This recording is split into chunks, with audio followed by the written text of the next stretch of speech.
Ladies and gentlemen, it is on like Donkey Kong. We spend an hour monkeying around as we celebrate the 40th birthday of Donkey Kong this week. And my, oh my, has it given so much to the world. I have so much to share with you.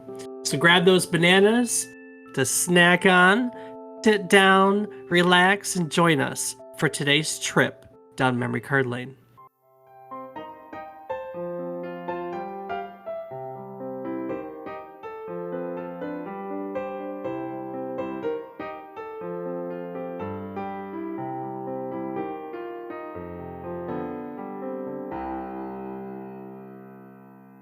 Good morning, good afternoon, and good evening. I hope these words find you well. Hello and welcome to the 48th episode of our Video Game Nostalgia podcast, A Trip Down Memory Card Lane. Each week we take a look back at the current week in gaming history. We pick one title released during this week and we talk about it.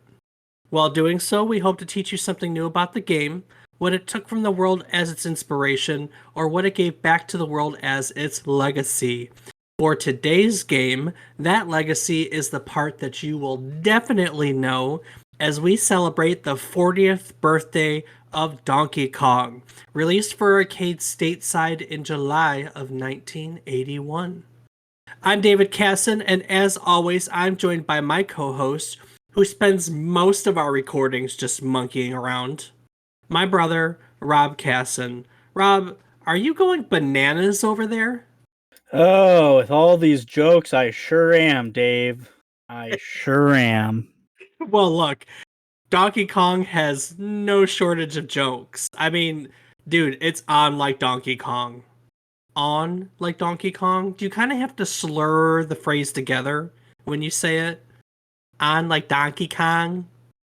That wasn't bad. Whatever you say, Dave. Whatever you say. How are you, man? I'm doing well. How about yourself? I'm doing good. What's new on the game front? Any new news to share with our listeners? New games, new stuff? Come on, give us something. Not new. This Ugh. week has been a lot of Rocket League, very small amount of Tarkov, but a vast resurgence in Satisfactory. Yeah, I noticed you played that the other day while I was, researching for today's episode. It was fun. Yeah, I'm sure. We got a lot to talk about. That we do. So what about yourself? Ghost of Tsushima. I'm still trying to play through that. I played, I took some time to play some VR. The Humble store had a VR sale. I picked up some VR titles. I picked up one called After the Fall, which is like a roguelite where like you have to hold up the sword to block shots and like attack people, and then with roguelites every time you defeat a level you can pick a stat to increase, and that's kind of the way it is. I played a really fun game called I Expect You to Die, which is like a spy thriller that's like a puzzle where if you do the wrong thing in the, scenario you're in, you die, and it's hilarious. What else did I play? Oh, Up to the Top, a climbing game, which is a lot of fun. So I've just been dabbling in VR aside from Ghost of Tsushima, and uh, in all honesty, I had a little bit more extra time this week, and I was able to get us caught up a little bit here on the podcast. So we now have a calendar on the website that shows what we're talking about from now to the end of the year. So that's exciting. Ooh. I know, and I was able to get all that stuff done. Uh, all of our social media posts are queued up from now till then. I got all of our web pages laid out, like all the stuff. I kind of do it half a year, and June was kind of busy, so I didn't really get a chance to catch up. So I've just kind of been keeping up with it. Well, I had a day to myself to where I was able to get half a year done. So everything is kind of laid out for us. So it should make things a little easier from now till then. So that's nice. But yeah, it was a pretty productive week. Pretty productive week playing VR and otherwise. With that being said, we're not here to monkey around, Rob. I think we are, Dave. I think we are. Yeah, it's very true. Well, today we actually get to monkey around because we're talking Donkey Kong. So let's talk Donkey Kong. You know Donkey Kong? Nope, never heard of them. Okay, you know of Donkey Kong. Have you ever played the original Donkey Kong? I have not played it. Have I? I don't believe I've ever played it on a true cabinet, although I have played emulations of it on other consoles. Uh, we're really not going to talk about them today, but as a series, are you a Donkey Kong Country fan? I have played the first and second, although I haven't any. If there were any after that, I haven't. It's not that I dislike them. I just never really went out of my way to get them. And I'm sure if I had them now, I would love to play them because I did love playing 1 and 2. It's just I never bought any of the other ones. So are we talking like SNES 1 or 2, or are we talking like the later iterations like for the Wii and now for the Switch? I believe, well, definitely SNES, but I thought one was for the. No, actually, we didn't have a 64, so it had to have been just SNES and SNES. Well, there was a Donkey Kong 64, so Maybe, um but I don't think we didn't have a no, 64. no, we did So not. no, it was just NES and SNES. But you've never played any of the modern ones? Not a one. Hmm. All right. Well, we're going back to the beginning today, and our story, the story of Donkey Kong, starts way back in 1977 when, through a mutual friend, Shigeru Miyamoto's father, and yes, that Shigeru Miyamoto, pretty much the face of Nintendo and Mario and Zelda, and we've talked about him time and time again. Have we? We have. We Oh, have. He's the oldest kid on the face of the earth. I thought So, that was you. yeah, hey, yeah, I'm getting there. I'm getting there. So Shigeru Miyamoto's father arranged an interview with then Nintendo president Hiroshi Yamauchi. So prior to the 1970s, Nintendo was just a small Japanese company that sold playing cards and other novelties. But as Nintendo progressed through the 60s and the 70s, it began to branch out into toys and games. So Miyamoto was there to share some of his toy creations with Yamauchi, which earned him a job as an apprentice in Nintendo's planning department. One of Miyamoto's early jobs was helping to create the art on a video game and arcade cabinet called Sheriff. So Sheriff was a 1979 multi-directional shooter game made by Nintendo. It was one of in the 70s there was a trend of western themed video games that were produced by various companies, and this was one of many. In Sheriff, the player controls a county sheriff, what else, tasked with defending a town against bandits in order to rescue a captured woman. So Sheriff is kind of significant because this game concept of a damsel in distress, this is the first time that we know of that Nintendo used the damsel of distress theme. And let's be honest, it's pretty much the theme. It's like Nintendo's go-to. Almost all of their series are damsel in distress. Zelda, Mario. I mean, those are the big ones for starters, right? And of course, the one we're talking about today. You know what I mean? Absolutely. Seems like a pattern. Yeah, well, so Sheriff was the first one. Shortly after working on Sheriff, though, Miyamoto was tasked with helping create the art of another project, a 1980 shoot 'em up arcade game called Radar Scope. Radar Scope was, by all measures, an absolute failure. It was a basic game. It was designed with gameplay that was similar to Space Invaders and Galaxian, but instead of that top-down like 2D perspective, it was viewed from a three-dimensional third-person perspective. Miyamoto's role in Radar Scope is really often debated. There are some that claim he designed the on-screen graphics. Other claim that he just designed the cabinet marquee. Later on, Miyamoto has said that he didn't really like the game. Whatever the truth of the matter is, it doesn't change the fact that Radar Scope was a complete failure that almost bankrupted Nintendo of America. Okay, Wow. so tell me about it. So Nintendo of America was founded in 1980 as the North American subsidiary of the Japanese company Nintendo, right? Nintendo president, as we just talked about, Hiroshi Yamauchi, appointed his son-in-law, Minoru Arakawa, as president, who in turn hired his own wife, Yamauchi's daughter, Yoko Yamauchi, as his first employee. They set up offices in Manhattan.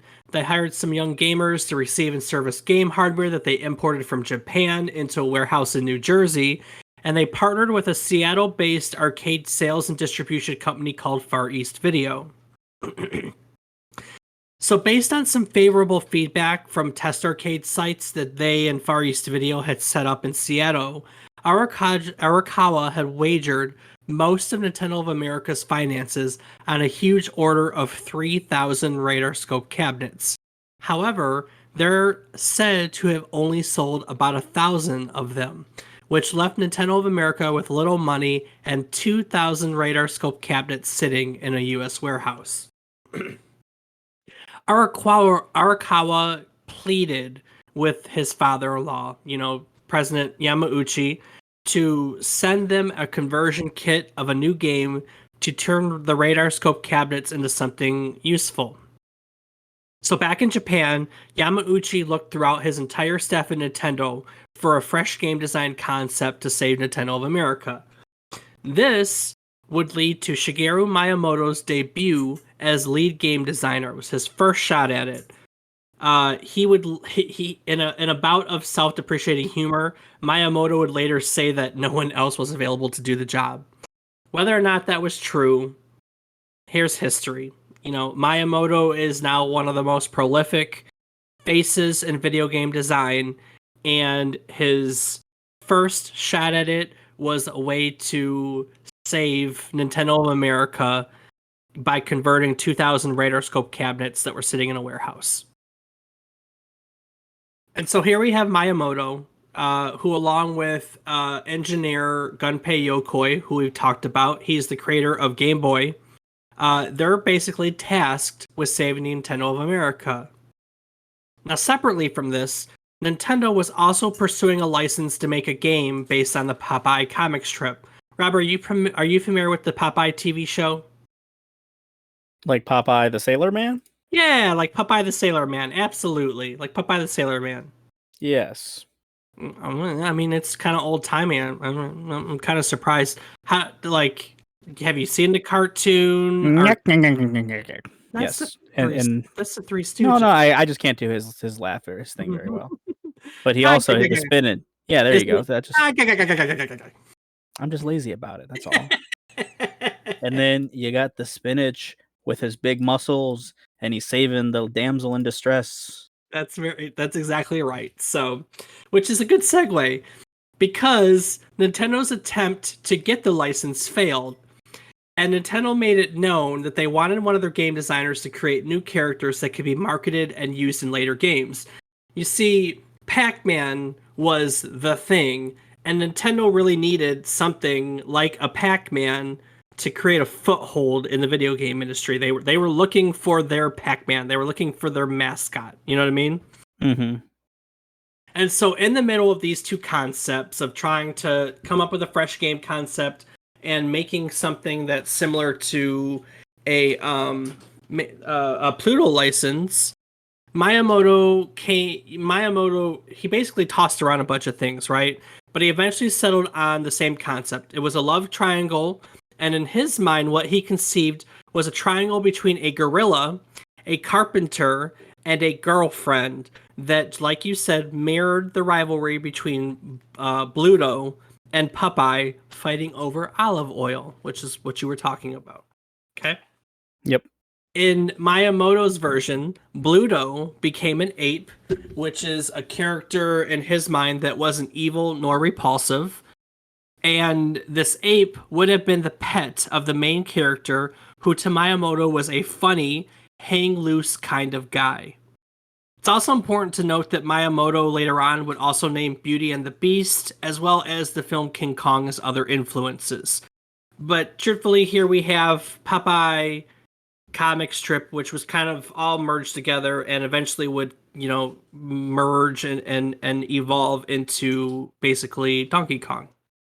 One other really important distinction for Donkey Kong is that this is the first time that we know of in video game history, realistically, that the storyline for a video game preceded the game's programming. Does that Makes sense. Yeah. I mean, nowadays they come up with a story and they design a game around it. But that wasn't the way they did it back then. Really, the only other game at the time that had a storyline like this was Pac-Man, because we did an episode on Pac-Man. We talked about how Pac-Man had the cutscenes in between, and it was one of the earliest titles to have cutscenes. And in a lot of ways, Donkey Kong here kind of took up the mantle. So Miyamoto had a story, but he needed a name. And Miyamoto decided that he was going to name the game for the ape because at the time he felt that the ape was the strongest character. And since he was looking to replace all those cabinets in the, North American warehouse, thus targeting a North American audience, he mandated that the name be given an English title. Now, the story of how Miyamoto came up with Donkey Kong really varies. There's a false urban myth out there that says the name was originally meant to be Monkey Kong, but was misspelled or misinterpreted due to a blurred fax that came through. Not true. There's another more credible story out there that claims that Miyamoto looked in a Japanese English dictionary for something that would mean stubborn gorilla, or that donkey was meant to convey silly or stubborn, and that Kong was a common Japanese slang for gorilla. There's also a rival claim that he worked with Nintendo's export manager to come up with the title, and that donkey was meant to represent stupid or goofy. In 2001, Miyamoto, in an interview, stated that he thought the name would convey the thought of a stupid ape. So, whichever part of these you believe, he came up with Donkey Kong. That's Did the you not name. just say that he said? Well, uh, there's a lot of Miyamoto said stories out there that we still really don't know. I mean, technically, they're all true if you think about it, right? If it says one where he looked at a Japanese English dictionary for one that said stubborn gorilla, and that the other rival claim where it says donkey was meant to represent stupid and goofy, then in 2001 when he thought that it was stupid ape kind of fits all of them. You know what I mean? Yeah, I So guess that's fair. Donkey Kong, as we know it, is the second platform game ever created. Okay. But it's Okay. the first platform game to ever include jumping. The first platform game, in case you're curious, was a game that came out in 1980 called Space Panic, which involved climbing ladders between walkable platforms. In fact, when Space Panic and Donkey Kong originally came out, these games were called climbing games, as in you climb ladders, and it was only later on that the platform game concept, that the concept of the concept and term of platform game was used. Donkey Kong also had the distinction at the time of being pretty much the most complex arcade game at the moment. So going into this, Miyamoto had very high hopes for his project. So for instance, he wanted to make the characters different sizes. He wanted them to have different movements and reactions. And as we know, these are things they were able to achieve. Now I want you to think about that for a second. This game was special because it had different characters at different sizes that had different movements and reactions. These are things that we take for granted today because that's like duh. But when Donkey Kong came out, it was pretty revolutionary. I read in my research, when they were doing the programming, Mario and all the things that all the enemies were like one sprite.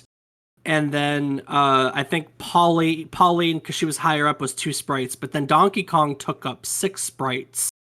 And this concept of varying like that was really unique. And in fact, they wanted to fit this entire game on like a 20 kilobyte ROM chip, as part of the conversion kit, and they took up the entirety of the memory trying to do all of the stuff they wanted to do. But with that being said, there was stuff that they couldn't do. They weren't they weren't programmers. They depended on a team of 4 programmers, and so you know sometimes there's just things that can't be done with the technology of the time, right? One such thing was that Miyamoto wanted to see seesaws catapult the harrow across the screen, but the programmers couldn't figure out how to make that work. And so Miyamoto instead thought of the concept of using the sloped platforms, barrels, and ladders that we see today, which is Donkey Kong, right? Jumping up the. I mean, when you think of Donkey Kong, what do you picture in your mind, like the screen? I picture the like your scaffolding that Yep, you're crawling up. yep. You That have like ramps that go up and down and ladders in between them, and there's a wow, there's Donkey there's Donkey Kong. Kong at the top Yep. throwing barrels down at you. Yep, those bright red girders sloped with ladders and barrels and the hammers and yeah, I mean it's a well-known, screen at this point. As part of the programming process, Miyamoto also insisted that the game would have multiple stages. And so this was actually a point of contention in the programming process because the programming team that were assigned to help complained that he was essentially asking them to implement the game repeatedly because the concept of multiple stages was not it just wasn't well known.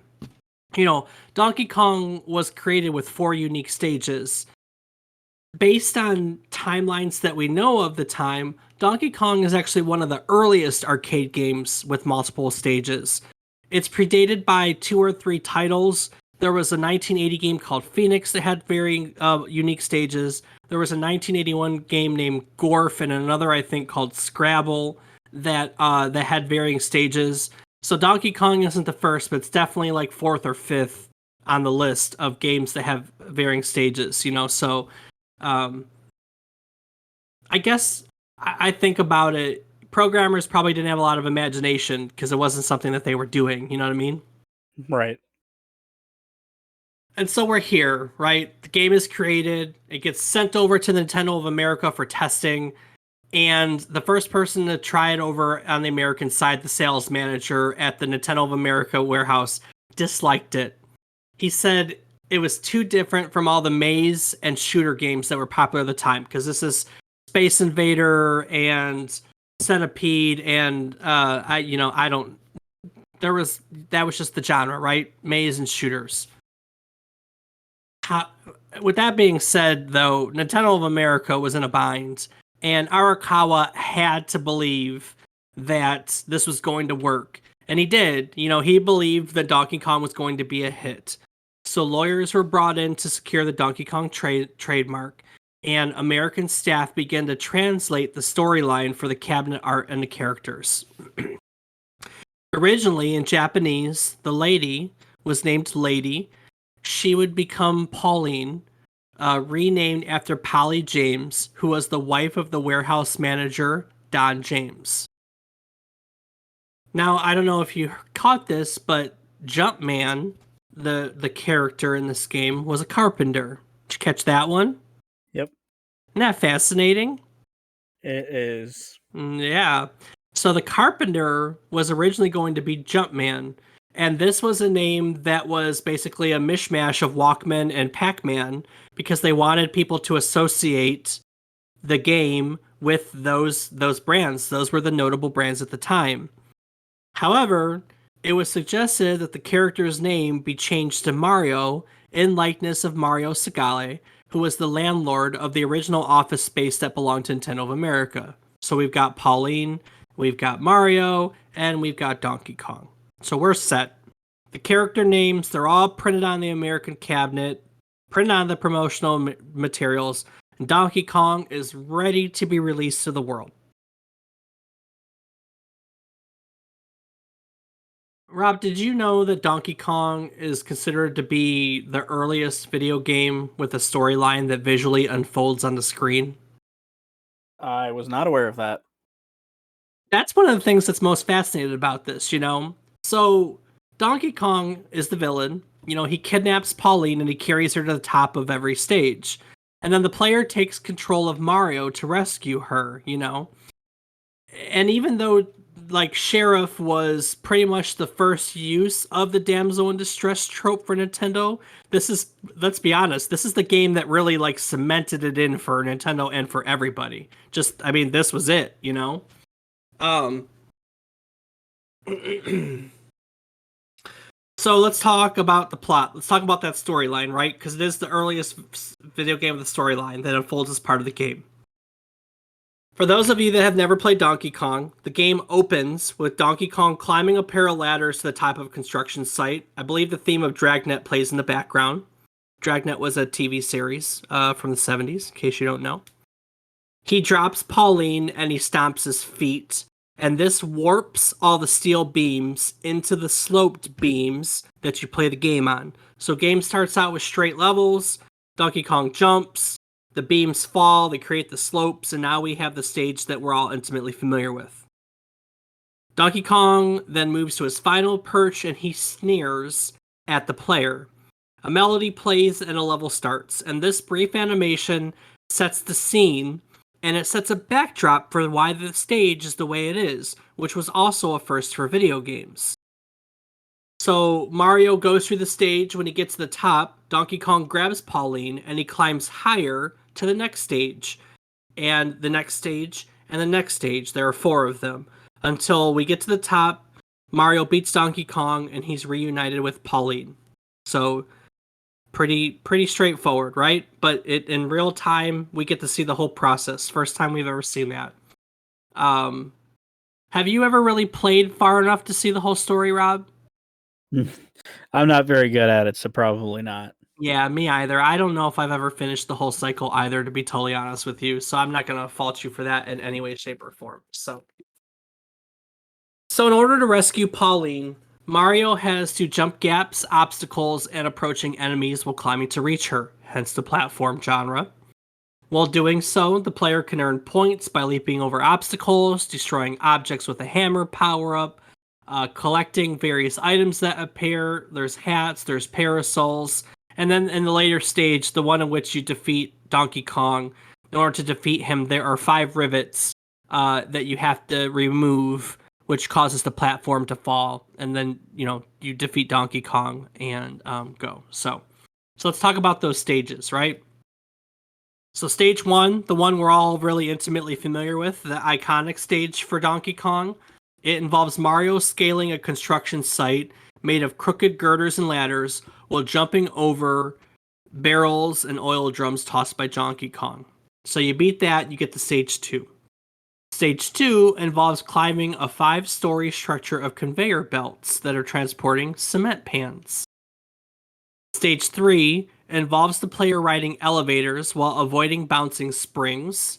And then stage 4, the last stage, as I just said, requires Mario to remove rivets from platforms supporting Donkey Kong, which causes Donkey Kong to fall and the hero to be reunited with Pauline.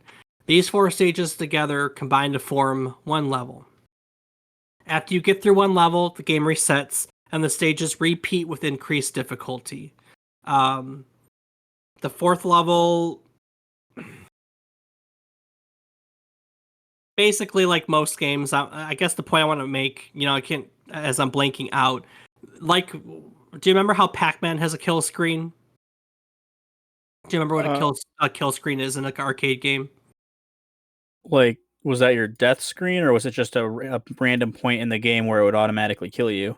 Yeah, in Pac-Man, when you hit, I think, the 256 stage, because of the way memory overflow worked with the bytes, you'd get the kill screen where you couldn't progress any further. Do you remember that concept? Yeah, okay. I forgot that it was called that, but yes, I do. That's all right. So Donkey Kong has a kill screen too, and it occurs at the 22nd level. So 4 stages, 27 levels.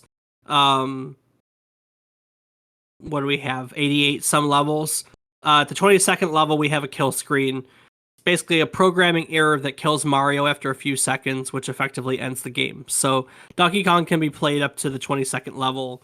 Originally, the concept was each level was going to be 5 meters, and then you could get to the final stage with 125 meters. And there are some versions of the game that's the case, but essentially we have a kill screen at level 22 But yeah, each level, the barrels get faster, the fireballs speed up. I don't know. Since you and I have never really played through even one level, I don't think either of us knew that it got worse since we can't beat it the first time. Yeah, I can't imagine.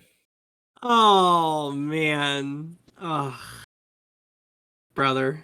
I don't know. But yeah, that's pretty much Donkey Kong. That's how it's made. That's what it is. Um Donkey Kong, right? Right. Right. Right. So this is about the part in each episode where I usually find reviews for us to talk about the video games. But as we always stumble across, when we talk about video games from the arcade era, it's really hard to find our reviews for games that are released during this period because we didn't have the internet and things weren't really recorded down. So, as normal, I think as a judge to see how Donkey Kong, how much people like Donkey Kong, let's talk about its commercial success. Because as we know, or as we can assume, Donkey Kong was an absolutely smashing success for Nintendo. People went bananas for it.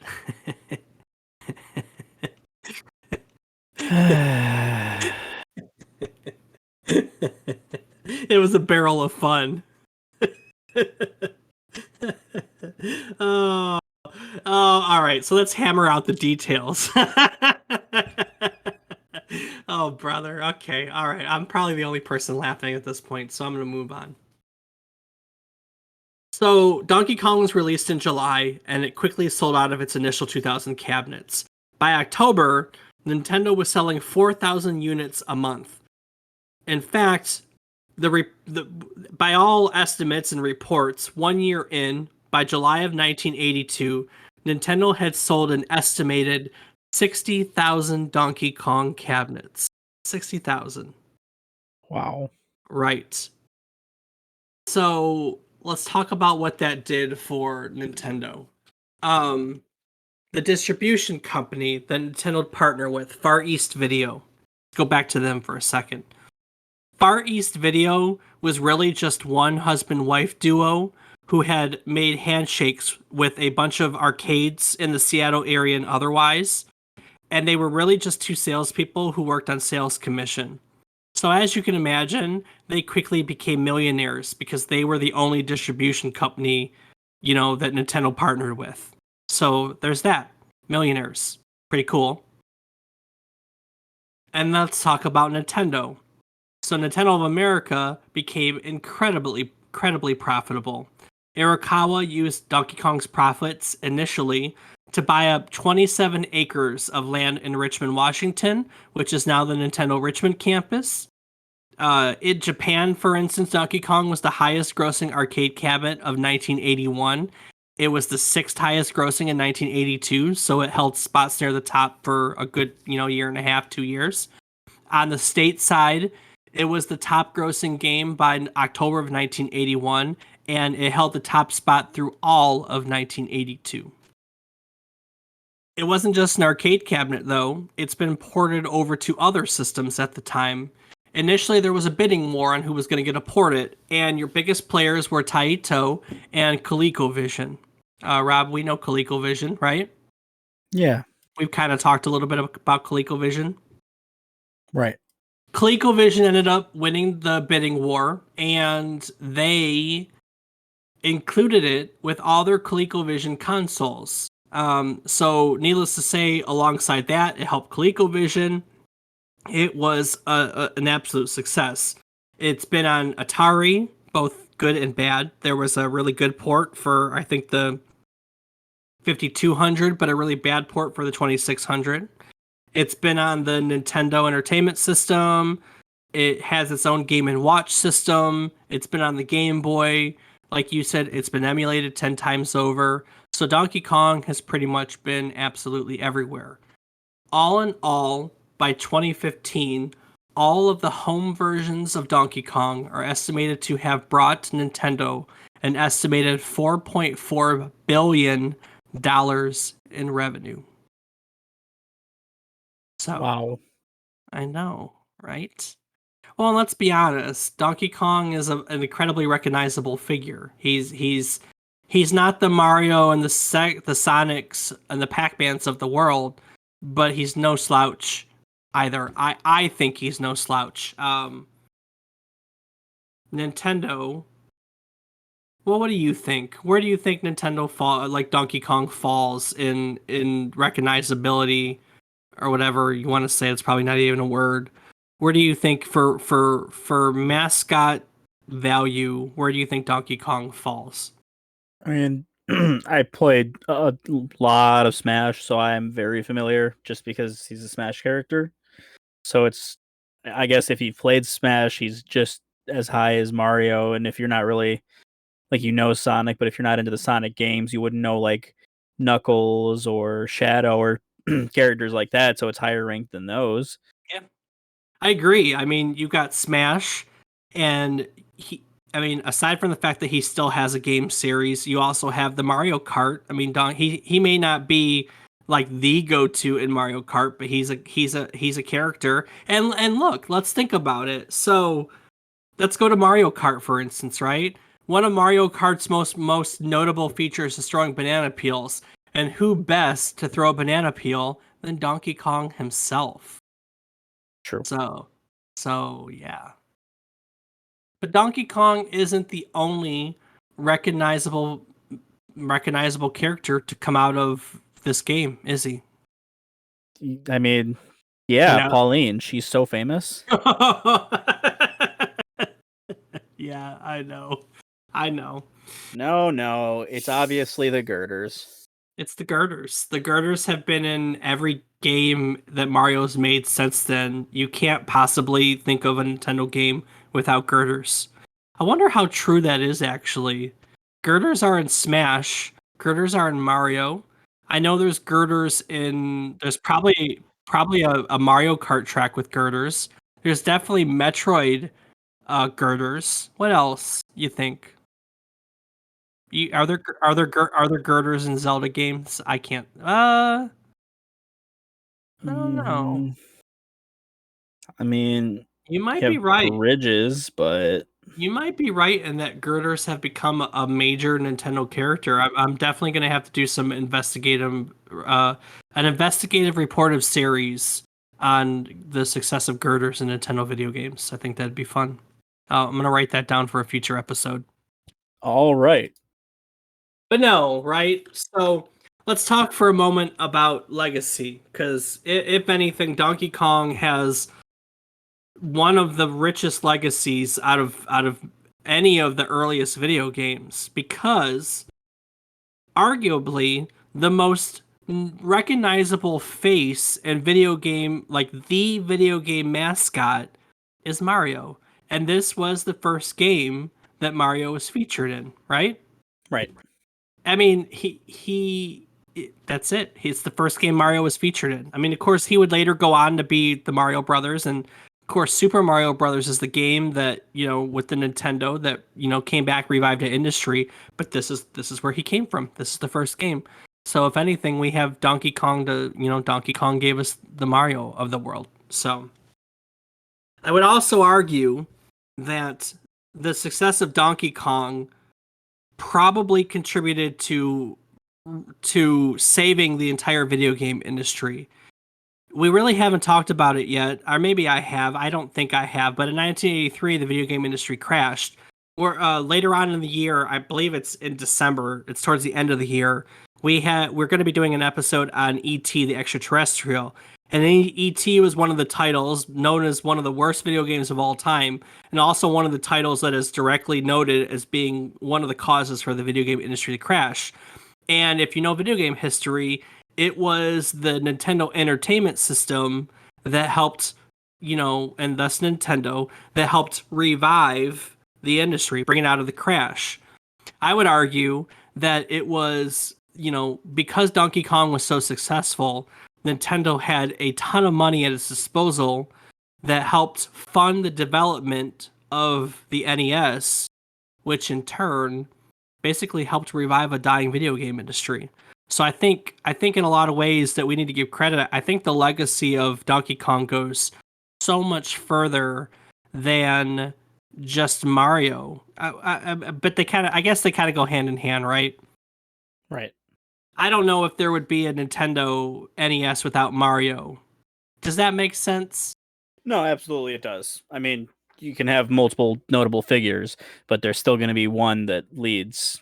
Well, it's hard to imagine a world where they didn't cut. They did come together. You know what I mean? And if there wasn't a game like that define like if there wasn't that game, there wouldn't be an NES. There always had to be the game that people were gonna buy the system for. You know what I mean? Absolutely. I mean, it seems just because of the variety of games now, it's a little different because like Nintendo could totally just get people who only want Pokemon or only want Animal Crossing or only want Mario games or so on and so forth. That's just Nintendo. I mean, with Xbox, PlayStation, you could argue the same thing. Well, we also don't. We don't.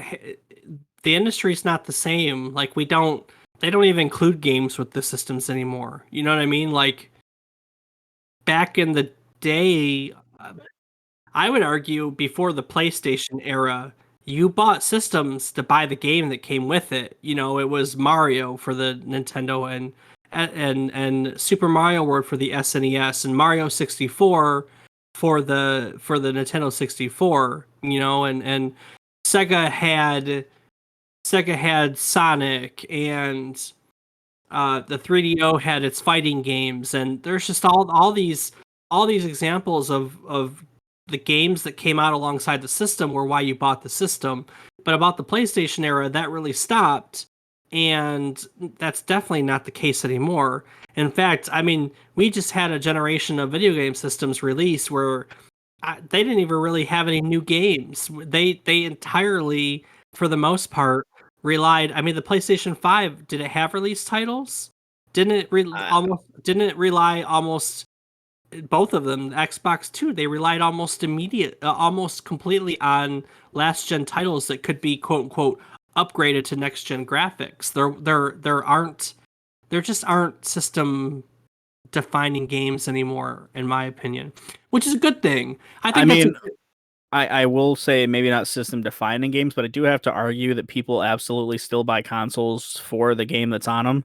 I mean, for example, I just got a yeah. new Xbox last year that came with Jedi Fallen Order. I mean, Yeah. they're still coming out like that, and I definitely know that there was Switch editions that came with games. I'm sure like the Zelda edition would come with Zelda, or the Pokemon edition came with Pokemon. Well, yeah, but I'm more or less I agree with that, but that's more or less a collector's version for the game. And I'm talking about a game that like you buy the system. I don't know. I guess I just don't think of collector's editions in the same way. You know, but like the original Xbox, we bought that for Halo. You know what I mean? Like that was, and now Halo comes out on everything. Like that, honestly, this is a good argument. This is a really good argument because nowadays, you know, the concept of cross-platform is much more of a concept than it was before. And so gamers get to enjoy playing games with one another no matter what platform they're on, you know, with some exceptions. But I just don't think that I just don't think exclusive titles are as important as they used to be or as common as they used to be. Although PlayStation definitely has the market on some like, you know, Horizon Zero Dawn, the Spider-Man series and so on and so forth. But then again, Xbox has the Halos of the world, you know what I mean? Absolutely.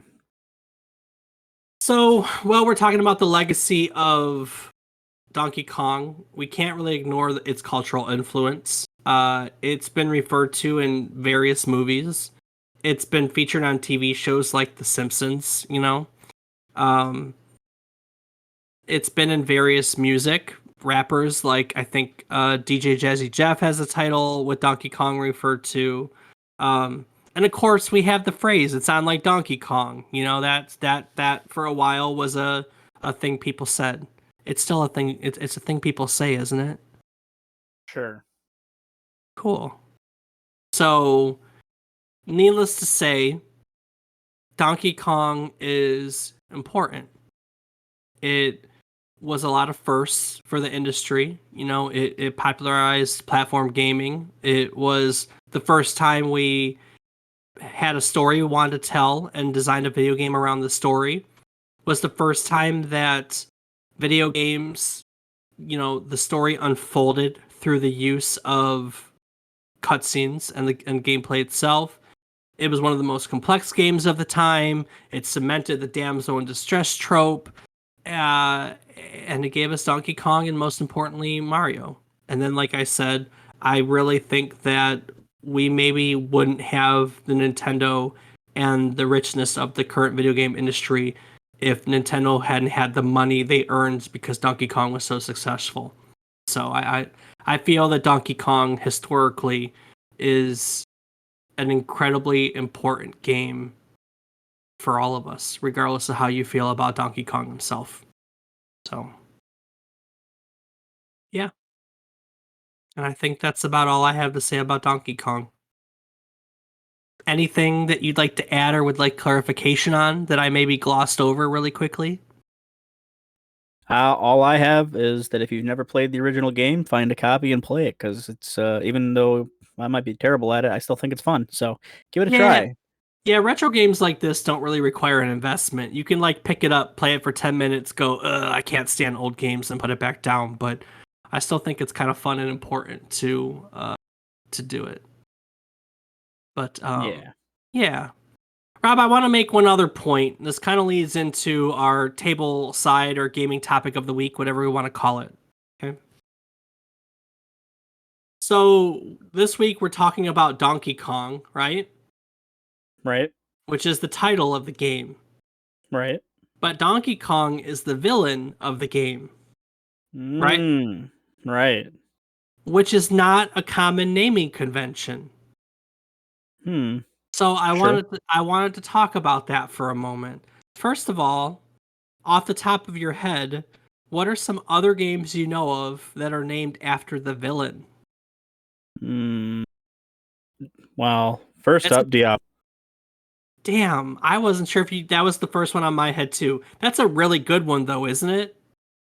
Yeah, no, absolutely it is. Diablo. What's another one? Five Nights at Freddy's. I didn't even think about that one. I was thinking Nintendo. What about Metroid? That was the next one on my list I couldn't because think the of main character's name is Samus. the main character's name is Samus. Metroid are the aliens. The aliens. There Mother you go. is the whatchamacallit. So, um, what else though?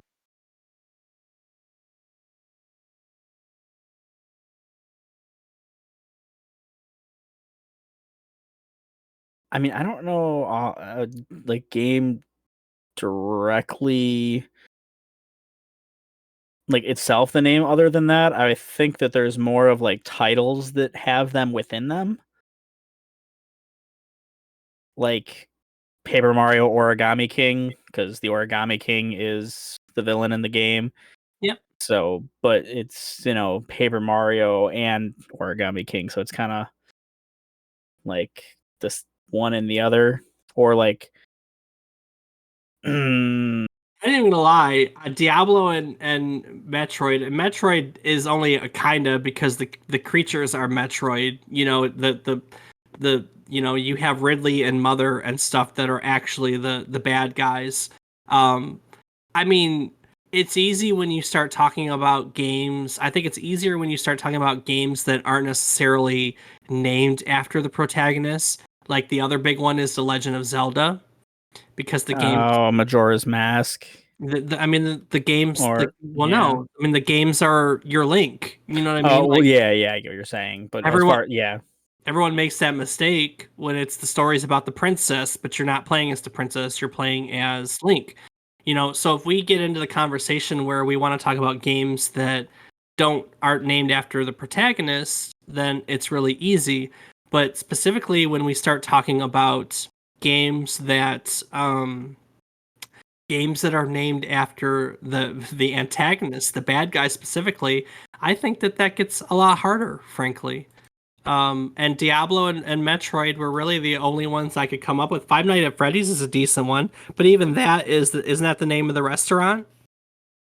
Which I guess you could argue that the restaurant is the antagonist. The characters are just it's the building itself that's alive. You know what I mean?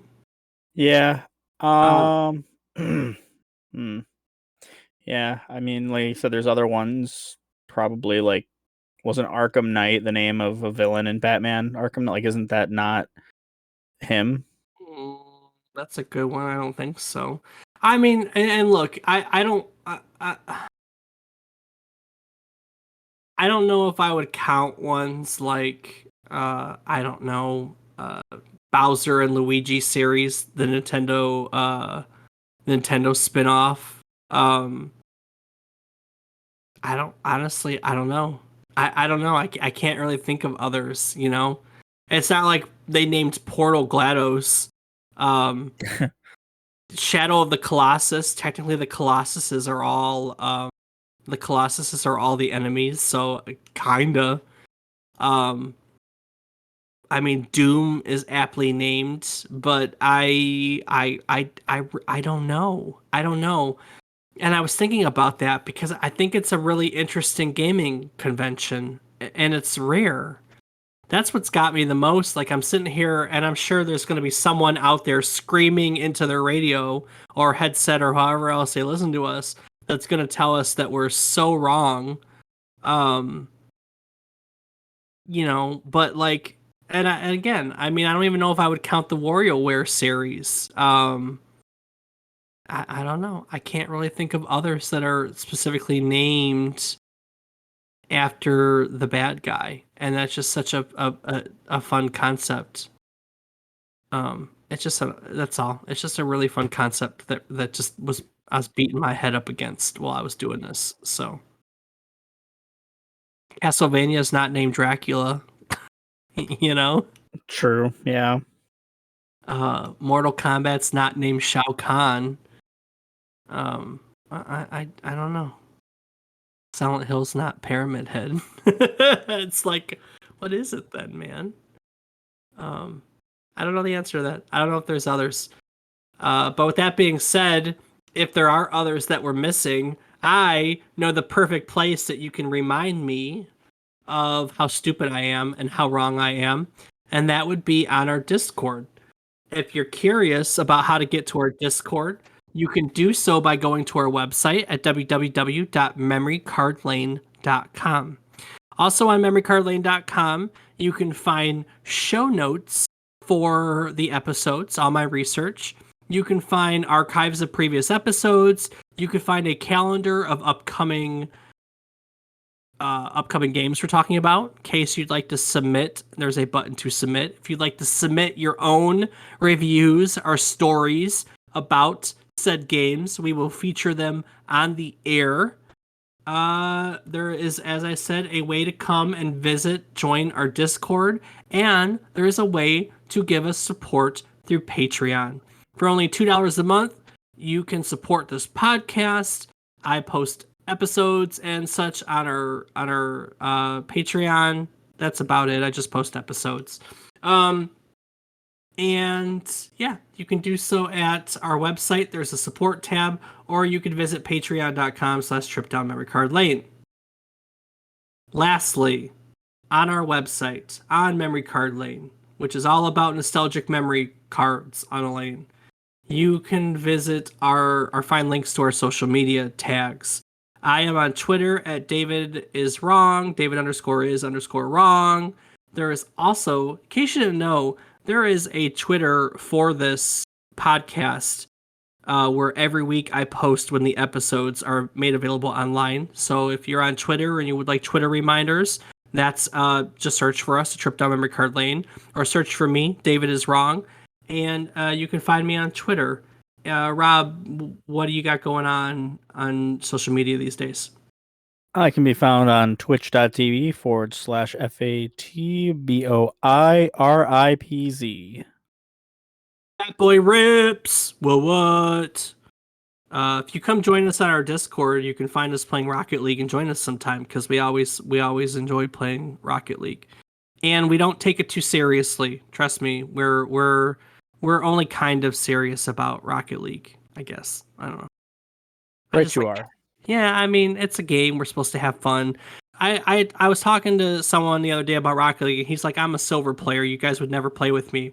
No, that's not true. I'd play with you. It's a Yeah, game. some of my best friends are just getting into the game and are at silver, and I Yeah, play with them quite often. yeah. Let's just. Sometimes I give them the smackdown, show them what's up, but for the most part, I try and let them have fun. It's just a game. We're just here to have fun. We like video games. We like talking about video games. Let's not take it too seriously, man. So, Right, you all are, right. Dave. All right. Well, Rob, with that being said, we are finding ourselves near the end of the episode. As always, we are here to teach you something new about the game, what it took from the world in its inspiration, and what it gave back to it in its legacy. Those are three things that we absolutely touched upon today.